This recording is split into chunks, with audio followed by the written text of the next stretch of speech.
What was school like back then? What kind of stuff were you learning in school? School was very strict. You didn't mind it, but I go in and speak in a lot of high schools and junior high schools. They hang around the halls and horse around, and we never did that. You didn't do that. You went to your classroom. There were hall monitors. I don't see them anymore, but hall monitors, there were students that were advanced, and they would tell you, go to your room. They could order us in our room. It was strict, and yet you didn't mind the strictness because it was a system that you got used to, You know exactly what to do. Our teachers were older women, never young women, and they were spinsters. They never got married. They were dedicated to their profession. They were our second mother. I can remember several of us kids would become sick and we'd throw up. She cleaned that up. The janitor had one job, and that's to keep the boiler going in the wintertime, but if anyone was sick, she had to clean that up. That's what they did. And every morning we marched out of school around the flagpole and pledged allegiance. After school? No, in the morning, after school started. And on Thursday, the president, he had a program and he talked to children. Roosevelt did. And they had that on during school. Really? Oh, yeah. We listened to it. You listened to the president. What would he talk about? Huh? What kind of stuff would he talk about? Education, how we could be a president. It was really good. Now, this is in junior high school and senior high, I'll never forget it because I can remember him talking. Do you know that every Saturday night in Detroit, President Roosevelt, all over the country, but for us in Detroit, see, the comics came out Saturday night. The white section came out Sunday morning. So we always get the comics and we lay them out on the floor. Well, the president would come on. All right, children, lay your comics on the floor because we're going to find out what happened to Lil Abner. And then Maggie and Jiggs. Did their daughter ever get married? Well, let's find out. Oh, it was so interesting. It was so good. My mother would sit there and listen. How long, was it just Roosevelt that would speak to the kids, or did this go on through every presidency up to a certain point? Was it just Roosevelt that spoke to the kids? Or did it continue on after Roosevelt? Oh, no, that was Roosevelt. That was strictly Roosevelt. Okay. Harry Truman got in. Things changed. We had a war, Roosevelt got us out of the war. The day we loaded up and took off from Iwo back to Pearl Harbor, we got the speaker sounded off. Now hear this. The old man is dead. We said, old man. President Roosevelt died this morning with a cerebral hemorrhage. Harry Truman will become the vice president, or the president. We said, well, who's Harry Truman? We never heard of Harry Truman. Roosevelt never used his vice president much, like they use him now, But Harry did a good job, yeah. He was a mule skinner. Did you guys learn a lot about American history in school? Oh, we loved history. We had American history. Detroit has the Detroit Fort at Mackinac. It's between Canada and Michigan. That fort is still there, and tourists go in there all the time. And they play over the speaker a battle between them and the Indians. It's interesting. Families love it. We had the Mohegans.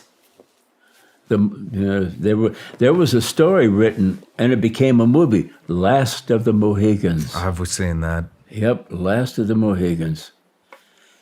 So Detroit had a lot of good history. Well, it's the birthplace of Ford Motor. And Henry Motor, he did a lot for the city. He and Roosevelt got together and started Bad Boys trade school. And most of it in those days was tool and die. Really? Well, things changed. Automation, tool and die went out. What was punishment like in school? Pardon? What was punishment? Punishment? There was everything.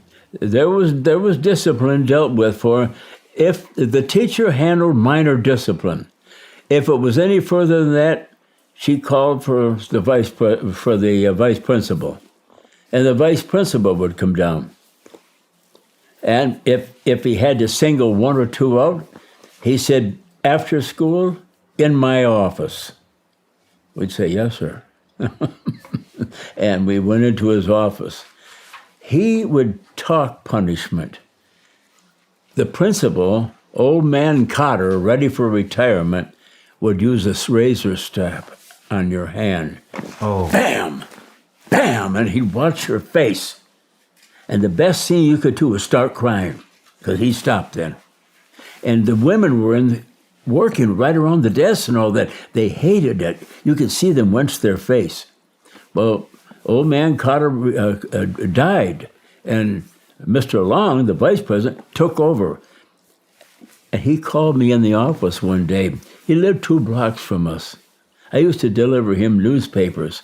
He said, "Donald, I want to show you something." He reached in a drawer, the president's dead. Yeah. He picked it out. He said, "You remember this?" "Yes, sir, I'll never forget it." He said, "Throw it in the ash can for me." You're the last one that was strapped with that. He never resorted to physical punishment. He humiliates you with talk. He impressed you. You went home thinking. Yeah. You didn't go home rubbing. Those were good days. Yes. Yes, we got tired of school, and yes, we waited for summer vacation to come, and then we all had to go to work. Couldn't lay around. We all had to go to work. I sold news. I was a Western Union boy in Detroit. I delivered telegrams all over Detroit, downtown section, some for the Detroit Tigers. I had interesting people. I knew every business building downtown. People would say, "Donald, I have to go pay a bill." And where is the Ford building? You take what you call it to work and then jump over on what you call it, and it's about 2 blocks down on the left. You can't miss it.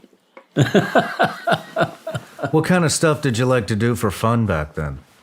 For fun? Yeah. I loved fishing. Yeah. I liked organized softball, but I liked fishing and hunting. That's what I loved to do. Really? What kind of fish? Huh? What kind of fish? Crappies, bluegills, perch, bass. When we trolled deep troll for a pike. And I'm talking about pike, right like that, 2.5 feet long, right like the good size northern pike. A lot of bone, but delicious meat. Friday in Michigan. It's that way in Wisconsin. I don't know if it's that way around here or not, you down south. But every Friday was fish night. It was fish night. Yeah. And everybody loved to go out for fish.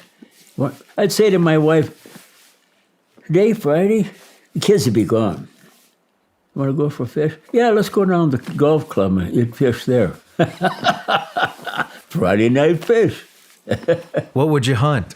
Huh? What kind of animal would you hunt? I love rabbit. My mother could roast rabbit. Oh, she was good with rabbit. Yeah. And I love birds. Grouse are delicious. Very delicate. Yeah. Deer? Huh? Venison. I like a good venison steak with pancakes. Really? Oh, that goes good. Maple syrup. It goes good. Yeah. I went deer hunting up north with my dad. 14 years old. Never forget it. There was a cousin of mine there, 14, same as me. We hunted together.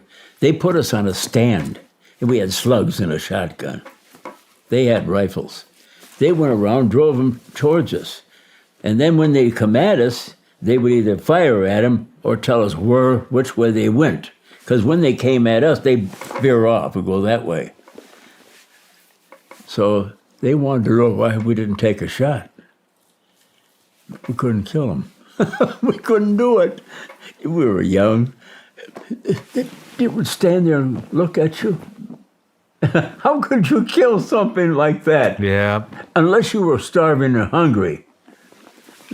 We couldn't do it. We couldn't kill them. You're not even going to use your guns anymore. When we get back, leave them. What kind of rifles were you using? Huh? Do you remember what kind of rifles you were using? Winchesters, yeah. Remington. 12 gauge, 16. You know, what they claimed on birds, the best weapon was a 20 gauge.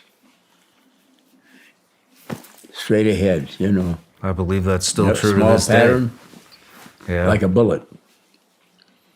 Excuse me, a round. Couldn't do that in the Marine Corps. Round. How many rounds hit him? 3 of them got him in the leg.